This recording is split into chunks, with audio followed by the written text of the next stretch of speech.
La diarrhée, bon, c'est un sujet dont on parle peu, mais qui peut vraiment gâcher la vie. Et si une partie de la solution se trouvait dans des micro-organismes vivants? C'est justement la piste des probiotiques qu'on va explorer ensemble aujourd'hui. 30%, oui, vous avez bien entendu, c'est quand même énorme. Ça veut dire que près d'un traitement antibiotique sur 3 risque de perturber notre système digestif à ce point. On ne parle donc pas d'un petit désagrément, mais d'un vrai sujet de santé publique. Face à ce constat, une question se pose tout de suite. Est-ce qu'il existe un moyen de protéger notre flore intestinale? C'est là que les choses commencent à devenir vraiment intéressantes. Avant de chercher des solutions, il faut bien comprendre le problème. Une diarrhée, ce n'est pas juste un symptôme isolé, c'est un vrai trouble qui a un impact sur tout notre quotidien, que ce soit au travail, pour dormir ou dans notre vie sociale. Et si la solution venait, en fait, de l'intérieur? C'est un peu la promesse des probiotiques, cette approche naturelle dont on entend de plus en plus parler. Mais alors, est-ce que ça marche pour de vrai? Voyons ce que la science en dit. Mais d'abord, un probiotique, c'est quoi au juste? En fait, il faut s'imaginer ça comme des renforts pour les bonnes bactéries qui peuplent déjà notre intestin.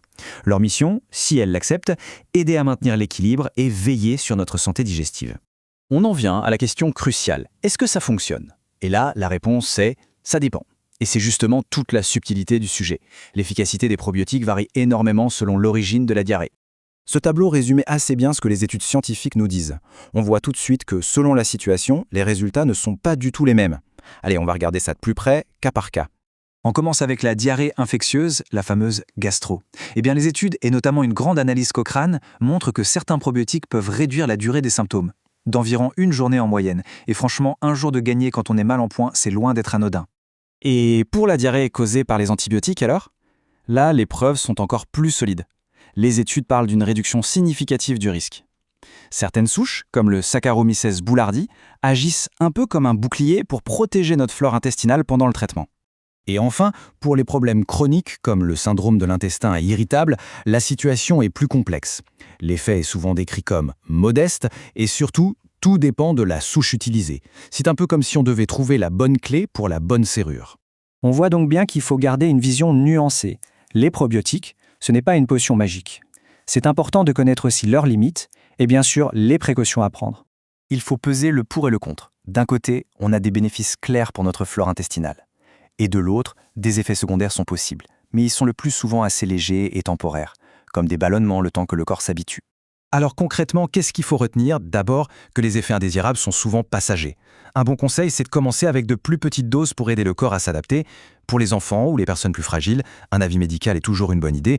Et bien sûr, ça ne remplace jamais une bonne hydratation et une alimentation équilibrée. Bon, au final, si on devait synthétiser tout ça, qu'est-ce qu'il faudrait vraiment garder en tête? Essayons de dresser un petit guide pratique pour s'y retrouver. En résumé, pour une diarrhée infectieuse, c'est une option recommandée pour donner un coup de pouce. Pour la prévention pendant un traitement antibiotique, l'efficacité est validée, à condition de choisir les bonnes souches. Et enfin, pour une diarrhée chronique, l'effet est beaucoup plus variable et personnel. C'est simple et ça va droit au but. Et tout ça, ça nous amène à une question beaucoup plus vaste. Et si l'avenir de notre santé se trouvait dans notre intestin? C'est une perspective assez fascinante qui nous montre que la recherche sur notre microbiote n'en est vraiment qu'à ses débuts.